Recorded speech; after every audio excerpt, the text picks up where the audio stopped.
Confucius disait « Lorsqu'un homme a faim, mieux vaut lui apprendre à pêcher que de lui donner un poisson ». Fessorder est une start-up qui opère au Bangladesh depuis plusieurs années et qui tente d'appliquer ce principe au business pour le rendre enfin équitable. Je vous propose de participer à une révolution, une vraie.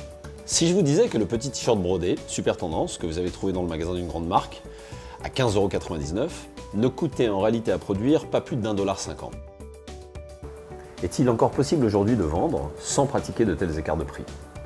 Je ne vais pas vous parler d'un modèle théorique. Je suis là pour vous faire partager un retour d'expérience de plus de 30 ans au cœur de ce système. L'équipe qui m'entoure a eu l'occasion de travailler pendant plusieurs années pour une grande marque de textile français, faisant fabriquer aux 4 coins du monde.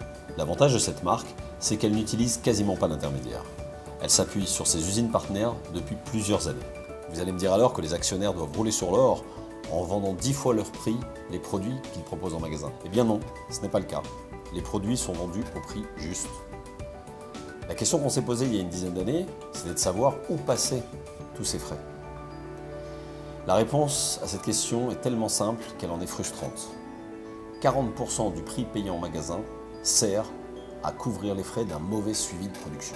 En effet, lorsque vous devez apporter à vos clients un produit de qualité, répondant à toutes les normes sanitaires, et que vous devez intervenir simultanément sur plusieurs continents, vous devez d'avoir un suivi de production impeccable. Et parfois, vous devez relancer entièrement une production pour des détails qui vous sembleraient totalement insignifiants. Le rythme imposé par la mode fait que les échanges numériques se multiplient sans fin entre les différents intervenants.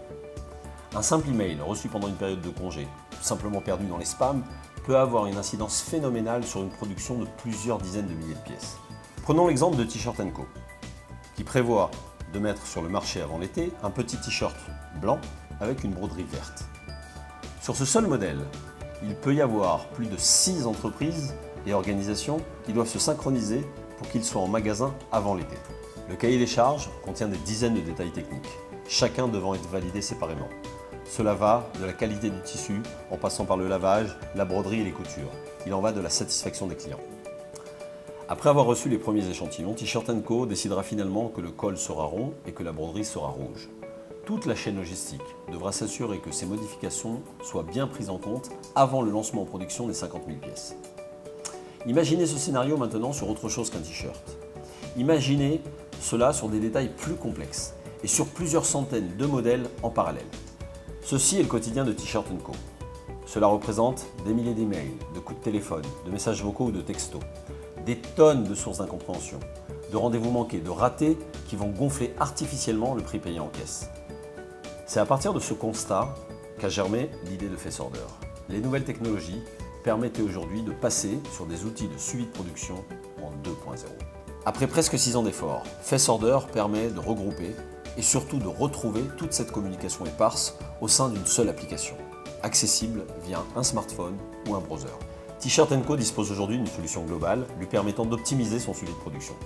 Elle sait exactement et immédiatement où ça coince, qui a validé quoi et quand. Elle fait participer simplement l'ensemble des acteurs et n'est plus dépendante du turnover pouvant exister dans ses équipes ou celle de ses partenaires. Tout le monde est responsabilisé, tout le monde travaille en équipe et en confiance. La communication enfin maîtrisée permet aux populations des pays émergents de mieux se comprendre avec les pays occidentaux, d'accélérer fortement leur croissance économique et donc d'obtenir de meilleurs résultats. Il n'y a plus de déperdition d'énergie et les richesses peuvent enfin se redistribuer correctement. Nous entrons dans l'ère des travailleurs du savoir. Notre modèle économique prévoit de mettre à disposition toute la solution pour une commande pour un montant d'$1. Qu'est-ce qu'un dollar, me direz-vous, face à une commande de 100 000 $ et surtout au fait de devoir repasser sur 50 000 t-shirts pour une simple erreur de communication et parfois pour un acheteur qui se trompe. Le business de demain sera social.